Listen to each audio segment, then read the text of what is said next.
Assalamualaikum warahmatullahi wabarakatuh.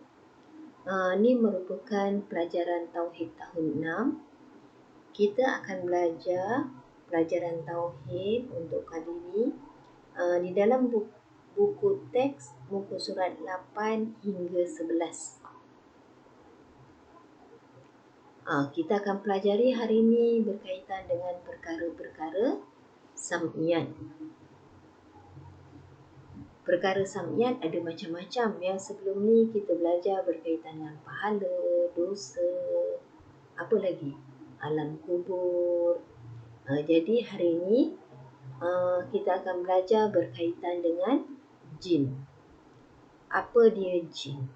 Jadi jin ialah makhluk Allah yang dijadikan daripada api. Kalau manusia dijadikan daripada air mani. Kalau Adam dijadikan daripada tanah. Jadi jin dijadikan daripada api. Ada yang beriman dan ada yang kufur. Maknanya jin seperti manusia. Ada yang beriman, percaya dengan Allah. Dan juga ada yang kufur ataupun kafir. Kemudian ia boleh menjelma dalam bentuk manusia, haiwan dan sebagainya. Dia boleh bertukar rupa. Kalau manusia tak boleh, ya. Okey, ini merupakan dalilnya. Dalil jin.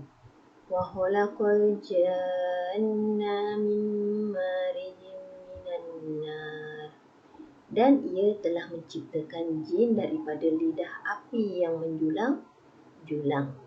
Okey anak-anak, ni semua wajib hafalnya. Ni semua penting. Okey, cuba tengok berikutnya berkaitan dengan mizan.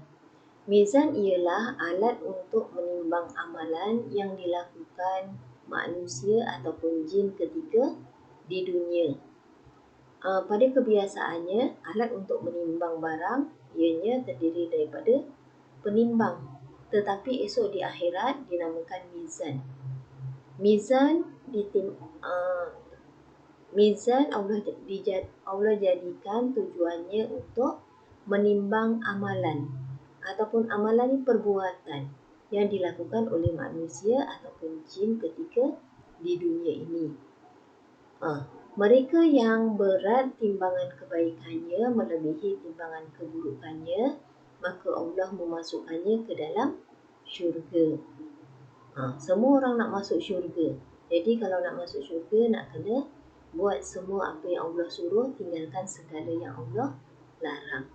Manakala orang yang ringan timbangan kebaikannya berbanding dengan timbangan keburukannya, Allah masukkannya ke dalam neraka.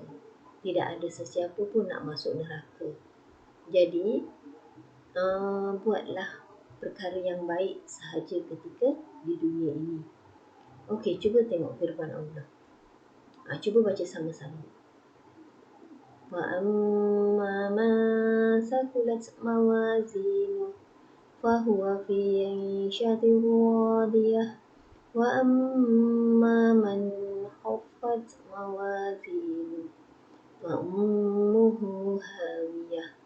Maksudnya, setelah berlaku demikian, maka manusia akan diberikan tempatnya menurut amal masing-masing. Kalau kita banyak perkara yang baik, masuk syurga. Begitu juga kalau banyak keburukannya akan masuk api neraka. Jadi ni kena bacalah semua, ya. Ni juga penting semua. Okey, sekarang cuba tengok berikutnya berkaitan dengan malaikat. Malaikat ialah makhluk Allah dijadikan daripada cahaya. Kita nampak malaikat ke? Tidak. Malaikat terdiri daripada makhluk Allah. Makhluk Allah tu Allah menciptakan malaikat. Jadi menjadi hamba-Nya. Ya, kita pun makhluk Allah juga. Dijadikan daripada cahaya. Malaikat dijadikan daripada cahaya. Terpelihara daripada maksiat. Maknanya malaikat tidak pernah buat dosa. Dia sentiasa taat dengan perintah Allah.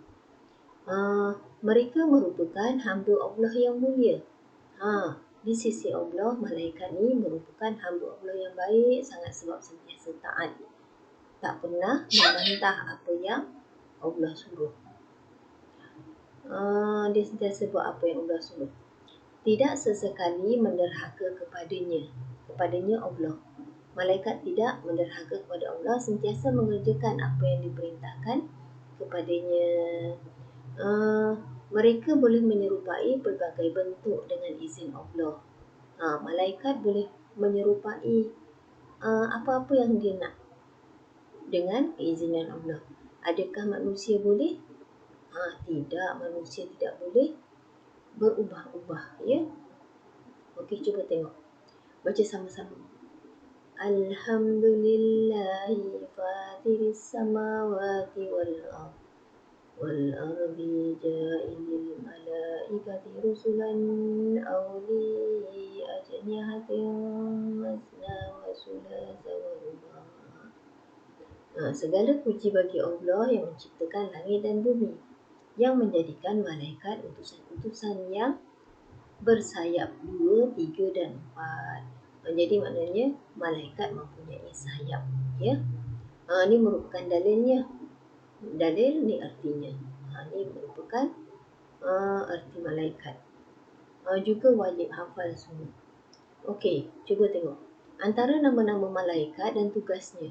Jibril menyampaikan wahyu, Mikail membawa rezeki, Israfil meniup sangkakala, Malikul Maut tugasnya mencabut nyawa, Raqib tugasnya mencatat amal kebaikan, Atid mencatat amal keburukan, Munkar menyoal mayat dalam kubur, Nakir menyoal mayat dalam kubur, Rizwan menjaga syurga, Malik tugasnya menjaga neraka.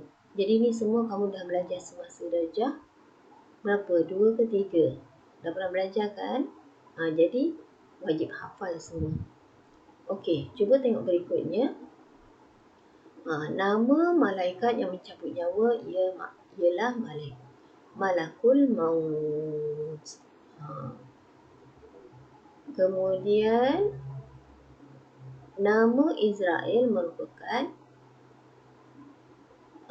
cerita Israeliat, iaitu cerita yang bersumberkan Bani Israel. Ni jangan lupa, ya. Malikul Maut mencabut nyawa. Semua makhluk Allah yang hidup pasti akan mati. Jadi yang mencabut nyawa ialah Malakul Maut. Okey, cuba tengok neraka pula. Neraka ialah tempat balasan azab yang kekal abadi bagi orang kafir. Siapa nak masuk neraka? Tak ada kan? Jadinya Allah menjadikan neraka untuk orang-orang yang kafir dan juga balasan sementara bagi orang mukmin. Maknanya orang mukmin, orang Islam yang ada buat salah akan masuk api neraka. Yang derhaka yang akan disiksa sekadar banyak dosanya. Tetapi apabila dosa kita dah habis dibakar ataupun badan kita dah dibakar, maka habis dosanya kita akan masuk dalam syurga. Ini dalilnya. Kita tengok maksudnya. Nikmat-nikmat ini adalah untuk orang-orang yang bertakwa. Bertakwa ni orang yang sentiasa buat apa yang Allah suruh, tinggalkan apa yang Allah larang. Dan bahawa sesungguhnya bagi orang-orang yang zalim dengan kekufuran atau kederhakaannya, seburuk-buruk tempat kembali iaitu neraka Jahannam, yang mereka akan menderita kerana bakarannya. Maka seburuk-buruk tempat menetap ialah neraka Jahannam. Jadi elakkan diri daripada masuk neraka. Macam mana caranya? Untuk elakkan, buat apa yang Allah suruh, tinggalkan apa yang Allah larang. Okey, sirat pula. Sirat ialah jambatan ataupun titian yang merentasi neraka Jahannam yang akan dilalui oleh setiap manusia. Manusia akan meniti sirat, ya. Dia di antara padang mahsyar ke syurga. Jadi ia halus seperti sehelai rambut dibelah 7. Mereka yang banyak amalan kebaikannya akan mudah melaluinya dan terus masuk ke syurga. Manakala orang yang kafir serta mereka yang banyak perbuatan jahatnya akan melalui dengan sengsara dan akhirnya ditarik ke dalam api neraka. Ini bagi orang-orang yang banyak buat salah. Kemudian di dalilnya maksudnya, dan tiada seseorang pun antara kamu melainkan akan sampai kepadanya, yang demikian adalah suatu perkara yang mesti berlaku yang telah ditetapkan oleh Tuhan. Jadi setiap yang kamu pelajari tadi, erti, dalil dan maksudnya hendaklah hafalkan. Ibu ayah tasmid. Okey, cuba tengok soalan. Ni jawapan, kemudian sila masukkan ke dalam tempat yang sesuai. Ni dalam buku kerja ya, ni buku surat 6. Teliti betul-betul. Kemudian cuba tengok perkara-perkara sam'iyat. Perkara-perkara sam'iyat ni yang pahala, dosa, mizan, syurga, neraka, apa lagi, sirat, jin, apa lagi. Jadi semua ni nak kena fikir-fikirkan betul-betul barulah tulis ya. Ni muka surat berapa ni? Ni muka surat.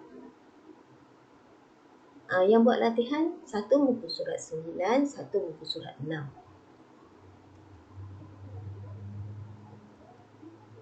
Ni muka surat 6, jadinya ni muka surat 9. Dua sahaja. Kemudian kalau dah, sila snap gambar dan masukkan ke tele. Yang kamu pelajari dihafal sebab ia penting untuk PSRA. Okey, itu sahaja anak-anak. Assalamualaikum warahmatullahi wabarakatuh.